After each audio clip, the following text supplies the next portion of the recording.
Hey everyone, this is Russ from Retro Game Core.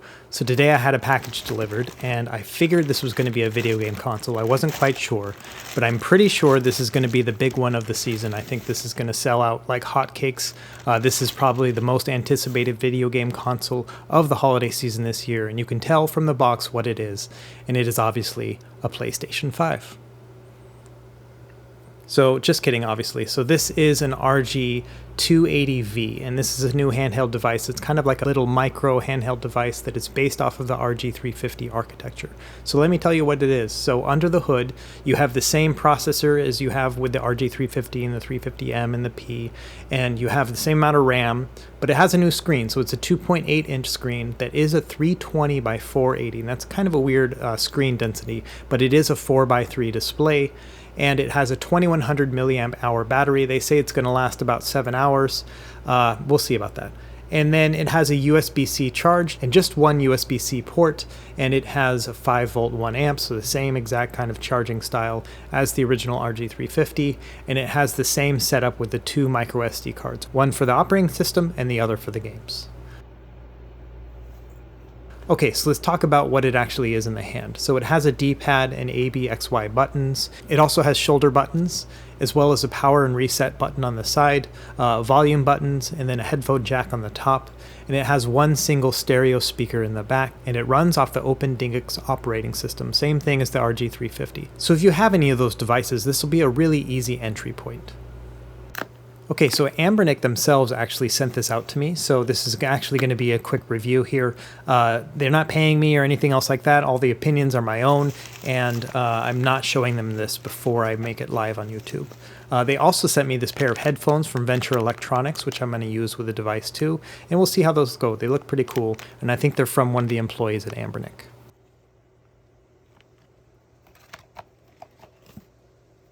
So I'm immediately noticing that it has a much smaller box than I'm used to. You know, it still has that same kind of feel to it. It definitely is an Anbernic device, but the box itself is kind of tiny compared to what I was expecting.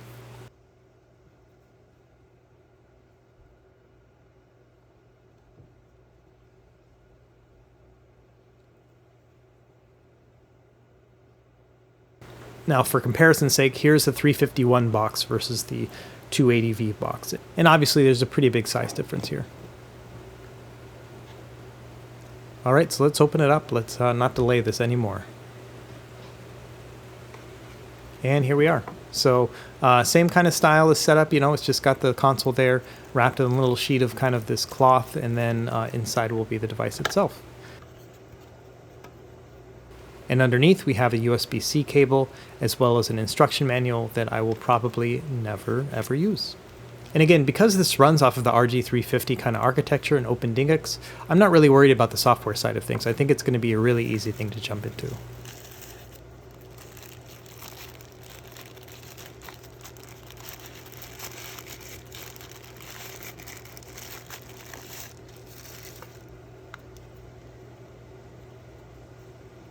Okay, so here we are. Here's the big reveal. And honestly, it looks really cool. So they have this kind of gold and red coloring that's very familiar to those who know the Famicom, the original NES console in Japan. And it just has this kind of cool, very classic, very 80s feel to it. Now overall, it seems really well made. You can see here you have the power button and the reset button, and we'll see later that I actually don't like that they're on the same side. But then the shoulder buttons are kind of neat. They have like this indented R2 and L2 button there. It's kind of cool.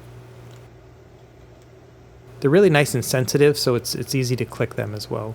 You can see the headphone jack as well as the USB-C port. And then on this side you can see you have the two SD card slots as well as the volume buttons. And you can see here on the back here is the single speaker, which is a stereo speaker, so I guess maybe it's two speakers in one. But yeah, overall it feels really great. You know, it has a nice feel to it. It reminds me a lot of the 351P, which I think was a big step up from the original 350. And you can see here, just for size comparison, so I have a 350P on the left, then obviously the 280V in the middle, and a 351P on the right. And so you can see, obviously, it's a much taller device. It's a vertical device. But the screen itself is pretty small, you know, compared to the other devices.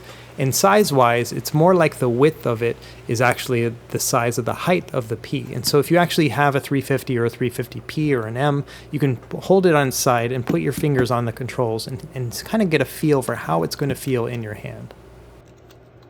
You can see here, you know, the 351 has a kind of small screen, right? And this has an even smaller screen. So it's not something you're going to be wowed by in terms of the size of the console or the size of the screen, but really I don't think that's the purpose of this device. All right, so let's power it on and see what it's like. So first thing I noticed right off the bat is it does not have like a high resolution screen. That 320 by 480 screen doesn't really look like a high res or like a retina display or anything, but it still looks pretty sharp and clear. And honestly, I think it fits the motif that you're looking for.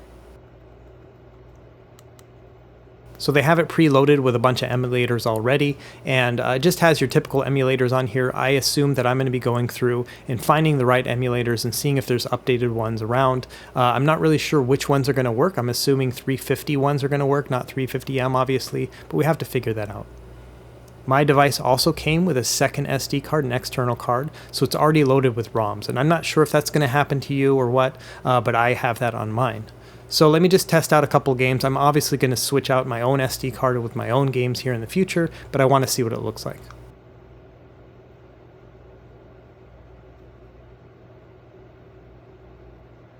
Okay, so here's Super Mario Brothers. I can tell immediately that the sound is actually a little tinier than I thought, and maybe it's because the volume's not cranked up enough, but overall, the sound wasn't bad. It's just kind of weird to have it come from the back of your device like that. So overall controls are exactly what I was expecting from an Anbernic device. Same kind of mix of mushiness and clickiness that I really like. And so it does feel, the buttons feel good, the D-pad feels great. The size itself is a little bit of an issue. And so I thought, I don't have the hugest hands, but let me try out different pairs of hands. So here is my son's hands. He's 11 years old, and you can see here he enjoyed it. He thought it was a pretty good size for him. He's used to bigger controllers, obviously. You know, he plays a lot of Switch and Xbox and stuff, and so his immediate reaction was, "Oh, this is kind of small." But then I asked him, I said, "Well, is it too small?" He's like, "Oh, no, it's fine." You know, so that's an 11-year-old's hands.